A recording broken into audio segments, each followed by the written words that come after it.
Hai guys, balik lagi sama aku Maya. Apa kabar nih kamu di masa pandemi corona kayak begini? Semoga semuanya tetap sehat bersama dengan keluarga di rumah ya. Amin ya robbal alamin. Nah, di masa isolasi atau karantina kayak begini, bukan berarti ya semangat kalian untuk belajar public speaking kendor. Tetap harus tinggi semangatnya. Kenapa? Karena public speaking tidak mati seketika ketika dunia ini terisolasi. Masih ada yang namanya apa? Online presentation. Nah, untuk itu di video kali ini aku mau sharing beberapa tips ya untuk membuat online presentation atau presentasi online kamu menjadi lebih menarik. Langsung aja yuk kita lihat apa aja tipsnya. Oke guys, sebelum kita membahas apa saja yang harus kita lakukan selama online presentation, sekarang saya pengen kasih tahu dulu beberapa hal teknis yang harus kalian lakukan supaya presentasi online kalian tidak terganggu. Yang pertama, pastikan kalian memiliki koneksi internet yang baik. Karena kalau misalnya koneksi internetnya tidak baik, nanti akan terputus-putus presentasinya, jadi orang nggak fokus. Moodnya jadi turun, baik presenter maupun audiensnya. Jadi nggak akan berlangsung dengan baik. So, first of all, kalian harus make sure dulu seenggaknya sinyalnya ini, internetnya dalam keadaan baik lah untuk menghindari adanya gangguan-gangguan teknis yang terjadi pada saat presentasi sedang berlangsung. Yang kedua, jangan lupa kalian gunakan headset sebagai alat bantu presentasi kalian. Headsetnya yang ada mikrofonnya ya. Gunanya untuk apa? Karena dengan menggunakan headset ya, suara itu kan akan langsung ke telinga kita sehingga nanti kita bisa lebih engage sama audiensnya. Dan yang gak kalah penting, mikrofon ini tuh penting banget guys. Jadi ketika kita ngomong nanti suaranya akan lebih clear dan lebih jelas dengan menggunakan mikrofon dibandingkan kita menggantungkan diri kepada mikrofon yang ada di laptop. Kita harus ngomong teriak-teriakan. Nah, kalau misalnya pakai headset, kita bisa ngomong pelan-pelan aja. Tinggal didekatkan nih headsetnya ke mulut kita, maka suara kita sudah terdengar dengan empuk dan enak di telinga audiensnya. Selanjutnya, hal teknis lain yang harus kalian pastikan adalah videonya sudah dalam keadaan on atau dinyalakan. Jadi wajah kita nih terlihat ya. Kalau presentasi online jangan cuman suaranya aja, karena yang namanya komunikasi apalagi public speaking itu ada 3 hal kan ya. Ada verbalnya, ada visualnya, ada juga vokalnya. Nah, visualnya ini jangan sampai tidak ada. Jadi sebisa mungkin dinyalakan tuh videonya. Soalnya dalam penampilan kita ya, itu ada ekspresi, ada gesture yang bisa membantu audiens untuk lebih mengerti apa yang kita sampaikan. Karena di situ terkandung bahan-bahan komunikasi non-verbalnya. Ada penekanan, ada ekspresi yang bisa membuat nanti audiensnya lebih mudah untuk mengerti apa yang kita sampaikan. Nah, jadi seperti itu ya, jangan lupa koneksi internetnya harus dalam keadaan yang baik, kemudian pakai headset nih yang ada mikrofonnya, dan dinyalakan video kita biar audiens bisa melihat appearance kita. Jangan lupa juga kita harus tetap make up ya, harus tetap dress up gitu, pakai baju yang bagus. Yang laki-laki rambutnya disisir biar rapi. Karena kenapa? Karena itu adalah etika dari seorang public speaker ya, dimanapun walaupun dilakukan di rumah dan secara online, tapi merupakan kewajiban buat kita untuk menjaga penampilan kita, karena hal ini menunjukkan bahwa kita respect ya, kita menghormati audiensnya. Selanjutnya mari kita bahas hal-hal apa saja yang harus kita lakukan selama presentasi berlangsung. Yang pertama adalah jangan lupa untuk maintaining eye contact. Kenapa? Karena eye contact itu adalah salah satu cara untuk membuild relationship antara kita dengan audiensnya supaya lebih engage ya kan.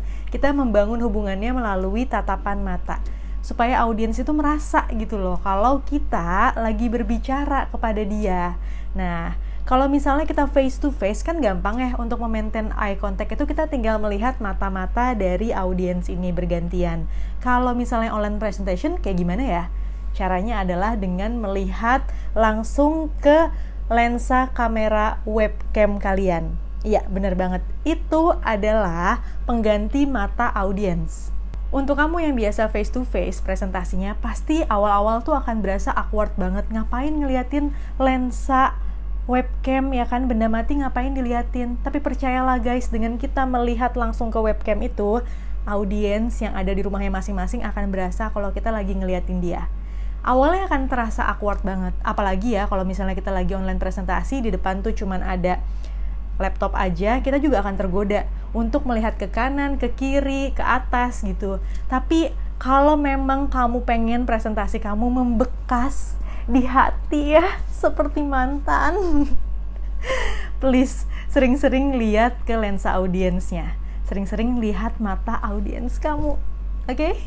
Selanjutnya, berbicaralah dengan speed yang agak lambat. Kenapa? Karena ketika kita melakukan online presentation atau berbicara melalui media online nih ya, itu tuh audio yang diterima oleh audiensnya akan berkurang kualitasnya ya, sudah tereduksi, sehingga memerlukan lebih banyak usaha untuk mengerti kata-kata tersebut. Jadi pastikan kalian ulur waktu, ibaratnya kayak gitu ya. Kalian memberikan sedikit lebih banyak waktu agar audiens ini bisa mencerna kata-kata yang kalian sampaikan, sehingga mereka nanti bisa dapat semua message-nya. Jadi ngomongnya jangan terlalu cepat gitu ya. Agak lambat aja, santai, supaya semua pesan kalian sampai di audiens. Selanjutnya masih dengan prinsip yang sama dengan tip kedua tadi, kamu juga harus menghindari penggunaan kata-kata yang sulit untuk dicerna. Jadi kalau memang ada cara yang lebih mudah membuat masyarakat atau audiens yang mengerti, kenapa tidak ya? Gunakan bahasa-bahasa yang gampang dicerna, yang gampang untuk dimengerti. Next, ini penting untuk dibahas supaya presentasi kamu berlangsung dengan lancar. Kamu bisa coba untuk nge-mute semua audiens di forum presentasi kamu. Kenapa? Karena berbeda dengan presentasi face to face. Ketika kamu lagi melakukan online presentation, kamu kan tadi akan menggunakan headset. Headset ini langsung menuju ke telinga kamu. Jadi ada suara apapun ya dari audiens kamu, kalau dia ngobrol, bisik-bisik ataupun ngapain, itu suaranya akan langsung menuju ke telinga kamu, sehingga akan mudah terdistract ketika kita lagi berbicara. Jadi supaya kamu nggak gampang pecah konsentrasinya, nggak gampang ke distract ketika lagi menjelaskan sesuatu, kamu bisa nge-mute semua audiens kamu supaya lebih fokus kamu bisa menjelaskan apa yang ingin kamu sampaikan tanpa ada gangguan sedikit pun. Tapi permasalahannya tidak berhenti sampai di situ. Kalau kita udah nge-mute semua audiensnya nih, bukan berarti masalah selesai, akan timbul masalah baru. Apakah itu? Kita akan merasa kehampaan. Jadi headset nih yang tadinya ribut banget, banyak orang ngomong, sesetiba akan terasa sunyi, tidak ada suara apapun. Sehingga ketika kita lagi mencoba menjelaskan sesuatu, kita bertanya-tanya, ini sebenarnya ada yang ngedengerin gak sih?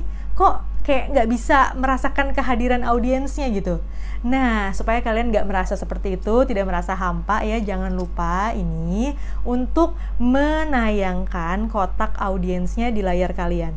Jadi kalau misalnya kalian menggunakan Zoom atau aplikasi lainnya, kalian bisa meminta audiensnya untuk menyalakan video mereka masing-masing. Kemudian kotak audiensnya ini kalian tetap tampilkan di layar komputer kalian atau di layar laptop kamu, supaya kamu masih bisa merasakan sense kehadiran mereka. Jadi kamu nggak bertanya-tanya ketika lagi ngejelasin, ini koneksinya terputus, ada yang dengerin atau gimana nih? Karena sebenarnya mereka tuh mendengarkan di sana. Tapi karena problem di mute ini, kamu jadi tidak bisa merasakan kehadiran mereka. Agak ribet ya sebenarnya online presentation, tapi nggak apa-apa, kita pasti bisa. Tip yang terakhir, buatlah slide presentasi sebagus mungkin. Karena kalau kita lagi online presentation nih, yang dominan di screen audiensnya itu adalah slide-nya, ketimbang gambar kita yang biasanya cuma kecil di pojokan doang. Jadi kalian harus make sure nih, slide-nya itu dibuat dengan bagus, nggak asal-asalan, nggak cuma template-template doang ya. Tapi pakai visual supaya lebih menggambarkan message-nya, gambar-gambar yang bagus, supaya audiensnya nih betah untuk ngeliatin presentasi kita, supaya dia nyaman dan tidak mau pindah ke lain hati, oke? Jadi bikin slide-nya yang bagus, yang banyak visualnya, menggunakan warna-warna yang nyaman di mata audiensnya, serta kalau ada tulisan-tulisan atau angka, huruf, dan data, itu bisa terbaca dengan mudah oleh audiens. Oke, gampang kan? Bisa dong lakuin semuanya? Alright, itu tadi beberapa hal yang bisa kamu lakukan untuk membuat presentasi online kamu jadi lebih menarik dan ciamik. Silahkan dilakukan. Sukses terus ya, semoga apa yang sudah saya sharing di video kali ini bermanfaat untuk kamu. Terima kasih banyak udah nonton, sampai jumpa di video selanjutnya. Dadah! Oh iya kan mau closing pakai TikTok. Terima kasih banyak udah nonton, semoga bermanfaat. Sampai jumpa di video selanjutnya. Bye-bye!